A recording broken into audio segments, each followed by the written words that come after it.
Director Ganga Amaran. இவருமே Gautham Vasudev Menon அவர் மாதிரி தான் பாடல் வரிகளை தான் இவருடைய படங்கள் நேமா வச்சிருக்காரு. அந்த படங்கள் எல்லாம் என்னன்னு பாத்தீங்கன்னா தேவி ஸ்ரீதேவி, தேவி ஸ்ரீதேவி உன் திருவாய் மலர்ந்தொரு வார்த்தை சொல்லிவிடம்மா, வெள்ளை புறா ஒன்று, வெள்ளை புறா ஒன்று ஏங்குது கையில் வராமலே, சர்க்கரை பந்தல்,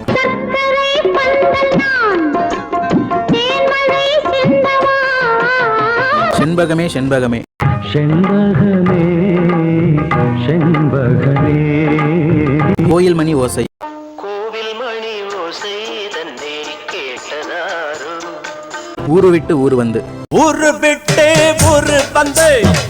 இந்த மாதிரி தமிழ் சினிமாவில் உள்ள ஒவ்வொரு டேரக்டருமே ஒவ்வொரு ஃபார்முலாவை யூஸ் பண்ணி அவங்களோட படங்களுக்கு டைட்டில் நேம் வைக்கிறாங்க. அந்த டேரக்டர்ஸ்லாம் யார் யார் எதன் அடிப்படையில் பேர் வைக்கிறாங்க அப்படின்ற எல்லாத்தையுமே ஃபுல் வீடியோ மேக் பண்ணி நம்ம சேனலில் போட்டிருக்கேன். அதோட ஃபுல் வீடியோ லிங்க் கீழே கொடுத்துருக்கேன், செக் பண்ணி பாருங்க. ஃபுல் வீடியோ பக்கம் கீழே உள்ள லிங்கை கிளிக் பண்ணுங்க.